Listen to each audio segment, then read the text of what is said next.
e amiguinhas, mais um Cafeína chegando hoje, o time inteiro, né, do seriado do Better Call Saul aqui, nos prestigiando.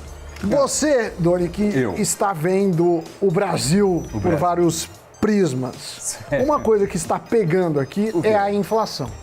Bateu 2 dígitos, a gente está... no mundo inteiro. Sim, né? sim.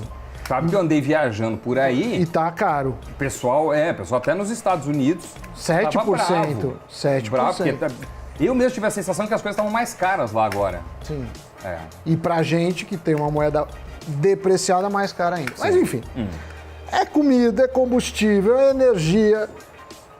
Tem um cenário incerto econômico, a gente sabe que entra em ano de eleição, mas enfim, turbulento, né? Você tem 2 saídas. Quais? Ou pedir para sair, desistir, ou buscar soluções.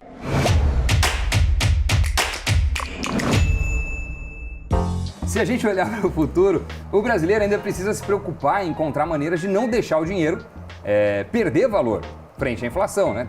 Ter uma reserva de emergência que consiga manter o seu poder de compra, porque imprevistos sempre acontecem, pensar na aposentadoria e, claro, ainda realizar os sonhos que todos nós temos, não só lá na aposentadoria, mas ao longo do caminho. Quem nunca quis comprar um carro, uma casa, fazer uma viagem muito bacana? Tudo isso, claro, exige... O viu metal, a mussarela, né? O recurso financeiro. Exatamente. E é por isso, por tudo isso, que a procura por investimentos tem aumentado nos últimos anos. Afinal, eles são uma alternativa, ou pelo menos uma das alternativas, para melhorar a vida financeira das pessoas. Em outubro, a Bolsa Brasileira bateu a marca histórica de 4 milhões de contas de pessoas físicas. No total, são 3,4 milhões de pessoas investindo na B3. Por quê? Porque uma pessoa pode ter 2 contas. E esse crescimento ainda é mais expressivo se olharmos para o número de investidores na Bolsa há 2 anos, em 2019. Era 1 milhão, ou seja... 1 milhão em 2019, outro dia. Em 2 anos, a gente mais que triplicou. E essa é uma ótima notícia, mas... começar a investir pode gerar dúvidas para quem é um novo entrante, um iniciante, alguém que está chegando, que não tem tanta familiaridade com o mercado dos investimentos, com todas as alternativas, com esse leque que você tem à sua disposição. Afinal de contas, como escolher os investimentos certos? Quais são os mais adequados para quem está começando a investir? Para isso, nós temos o guru dos investimentos, o homem, o mito, a lenda viva do mercado de investimentos, de renda fixa, Elon Musk. Não, Sammy Boy, ele, sim. Muito menos. Mas enfim, para ajudar quem está interessado em investir e não faz ideia por onde começar, nós aqui do Invest News, junto com nossos editores, editoras, a equipe, separamos não 1, nem 2, mas sim 5 investimentos para iniciantes e vamos explicar as vantagens e desvantagens de cada um deles. Perfeitamente, Sammy Boy. O primeiro é o Tesouro Selic. Investir em Tesouro Selic significa emprestar dinheiro para o governo através da compra de títulos públicos e receber rendimentos por isso. Você deve saber que todo investimento tem riscos, alguns mais, outros menos. O menor risco conhecido no mercado é o chamado risco soberano, isso dentro do país, que está presente quando emprestamos dinheiro para o governo daquele país.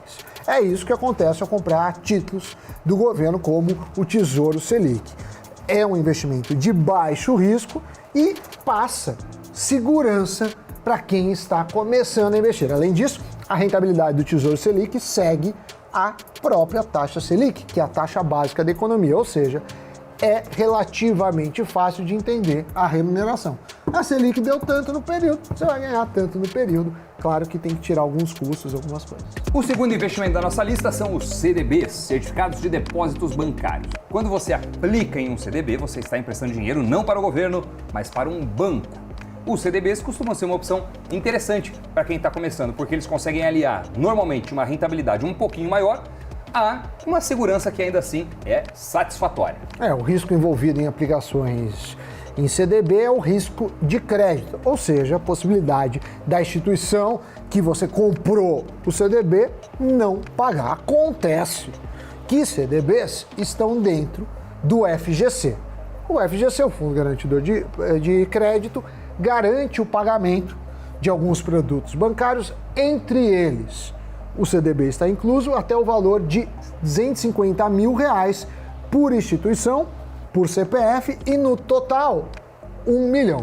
Isso significa, Dani, se a pessoa investir em CDB e o banco vir a quebrar, né, não consegue te pagar, o FGC cobre respeitando esses limites que eu falei. Garante. Não, mas é um belo de um limite, né? Eu acho que para muita gente que está começando, imagina, você tem uma segurança de R$250 mil por instituição e ainda você pode dividir em mais instituições e se der errado em todas elas você resgata R$1 milhão. Vale lembrar que o ideal é você investir menos de 250 mil, porque o 250 mil já conta com os juros. Então, para você estar totalmente coberto, o dinheiro aplicado mais os juros não podem passar dos R$250 mil.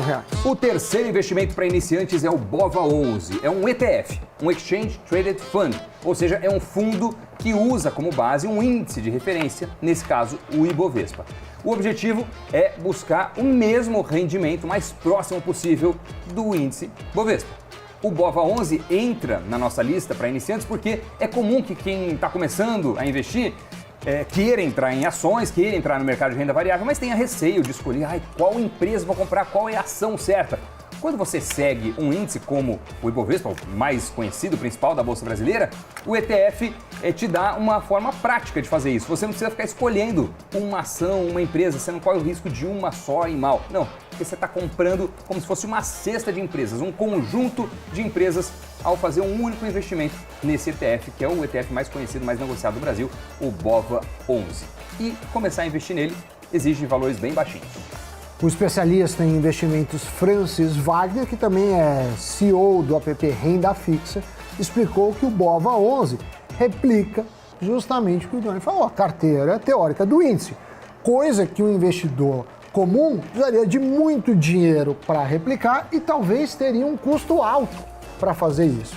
O fundo, então, traz uma vantagem bastante importante, que é o baixo ticket inicial, e já começa com uma cesta bem diversificada.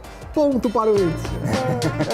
Vamos para o quarto investimento, Sammy Boy? Vamos, você pediu, vamos. Vamos nessa, o quarto investimento da nossa lista são os fundos imobiliários. Os chamados FIIs são investimentos em renda variável e por isso podem eventualmente assustar aqueles novos investidores mais conservadores que estão tateando o mercado. Mas acontece que os FIIs são considerados investimentos menos voláteis que as ações e costumam ser uma porta de entrada interessante de investidores na renda variável. Fundos imobiliários são fundos de investimentos com foco no mercado imobiliário, como o próprio nome sugere. A vantagem dos FIIs, além da baixa volatilidade na renda variável, é o pagamento mensal de uma espécie de aluguel aos cotistas. Quem compra cotas de um fundo imobiliário recebe esse rendimento periodicamente.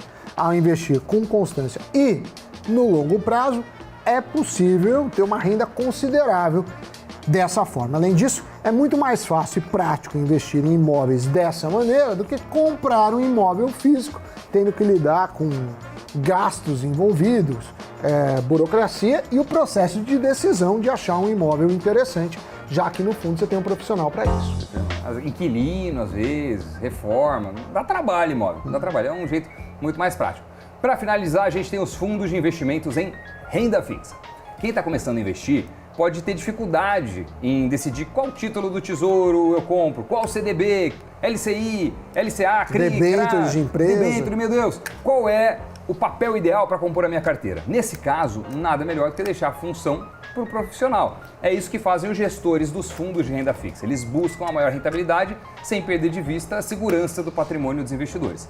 Como foi apontado inclusive pelo Francis Wagner, né, o especialista que conversou com a gente, a gestão profissional possibilita que pessoas leigas invistam no mercado sem precisar conhecer as diferentes classes de ativos e os seus riscos. Doni, vimos que boas opções não faltam por aqui, mas é importante lembrar que o investidor tem que sempre estudar as vantagens, desvantagens, benefícios e riscos e entender o seu perfil. Mas essas 5 já são bons pontos de partida. É, uma boa largada. Eu gostei. Eu acho que é bom falar, assim, de diferentes... Esqueci o que eu ia falar. então, já que você está perdido nesse mundo, giro de notícias para voltarmos ao nosso lugar. A rede social Reddit deu entrada em seu pedido de IPO nos Estados Unidos nesta semana. A documentação é sigilosa e ainda não determinou a quantidade de ações que serão ofertadas e a faixa de preço. Em um comunicado postado em seu site, o Reddit confirmou o pedido e informou que entrou em período de silêncio atendendo à regulamentação do país. A arrecadação de impostos bateu recorde no ano, sendo este o terceiro maior da série histórica. A soma foi de quase 1,7 trilhão de reais. No mês de novembro, a receita com impostos registrou uma alta real de 1,4%, o equivalente a 157 bilhões de reais. E o IPVA de 2022 vai ficar mais salgado para o bolso dos paulistas. Essa é a primeira vez em 10 anos que o imposto sobe em vez de cair. O motivo é por conta da valorização recente dos carros usados. Porém, o valor do imposto ficará mais barato em 9% para pagamentos à vista ainda este mês. Agora sim, Sammy Boy, estou devidamente informado. Agora sim. Lembrou o que você ia falar? O que eu restabeleci aqui? Eu acho que estão faltando as palavras, eu estou muito emocionado de estar de volta aqui, presença, fisicamente, dividindo essa bancada com o Samidana, então apenas muita me resta emoção. Muita emoção, eu estou gaguejando muito, então vou me despedir nesse momento, tchau.